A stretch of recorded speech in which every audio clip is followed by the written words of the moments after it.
North Korea tested intercontinental ballistic missile named HWASONG-14 on Friday that appears to have the range to hit major U.S. cities.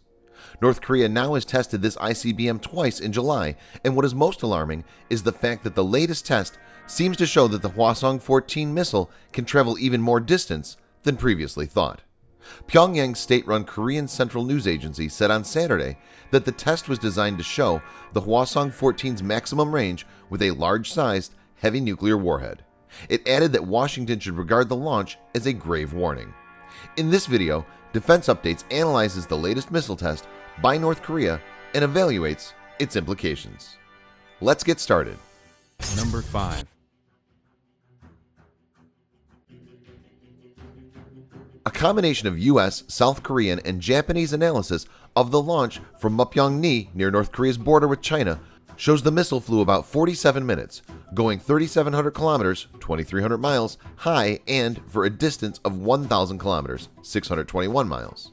According to David Wright, a missile expert at the Union of Concerned Scientists, if the missile were fired on a flatter, standard trajectory, it would have major U.S. cities like Los Angeles, Denver, and Chicago well within its range, with possibly the ability to reach as far as New York and Boston.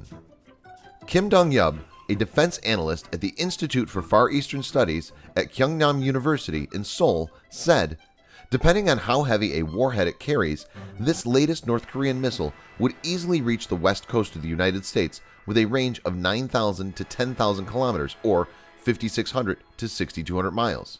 He added, with this missile, North Korea leaves no doubt that its missile has a range that covers most of the United States. Number 4.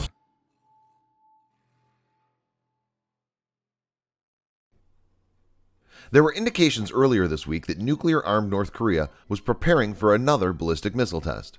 Some experts had predicted the communist nation would launch the test on Thursday to mark Victory Day, a military holiday, but was delayed one day due to unfavorable weather conditions.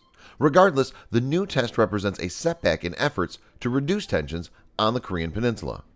International community and U.S. has been trying to compel North Korea to give up its missile and nuke programs by enforcing sanctions, but these have failed. China, North Korea's longtime ally, has been pressuring the regime to abandon these programs, but so far has little to show for it. Experts say North Korea currently is known to have the capability to send missiles to all of South Korea, Japan, as well as to Guam, and the HWASONG-14 is a major step augmenting its strike capabilities. Number 3. A missile is as destructive as its warhead, which is why North Korea is running missiles and nuke program in parallel. In total, North Korea has conducted 5 nuclear tests till now. The first nuke test was conducted by North Korea on October 8, 2006. As per the United States analysts, it has a yield of less than 1 kiloton of TNT. Blasts have become more powerful since then. The device tested by the North in January 2016 had a force equivalent of 7 kilotons of TNT. By contrast, the device detonated on September 2016 looks to have had a force equivalent of 25 kilotons of TNT, according to most analysis. Let us now compare these with the other known tests and explosions. Trinity Test in New Mexico in July 1945, which ushered in the nuclear age, had a yield of 20 kilotons. Hiroshima's Little Boy bomb had a yield of 13 to 18 kilotons, whereas Nagasaki's Fat Man bomb had a yield of 20 to 25 kilotons of TNT. As per latest estimates of Institute for Science and International Security in the US, North Korea is believed to have 13 to 30 nukes.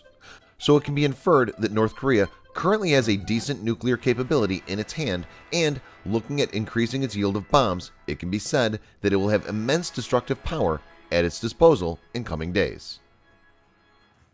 Number 2.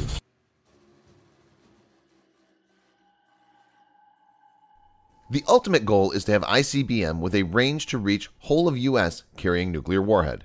North Korea now seems to have more or less perfected the missile technology. U.S. officials familiar with the latest intelligence assessment confirmed that North Korea would have a deployable solution in place by 2018. This is an acceleration of 2 years from previous estimates that put Pyongyang 3 to 5 years from fully developing long-range missile capabilities. Now North Korea may concentrate on miniaturization of nuclear bombs so that the missiles can carry the nukes effectively. Number 1. It can be said that the US and international community no longer has a ticking clock, but the time has actually run out. North Korea has cleared the major technical hurdles, and as time goes by, they will refine the system in terms of accuracy, readiness, and reliability. The US will have to accept the fact that now its mainland can be targeted by North Korea, which was never the case till now.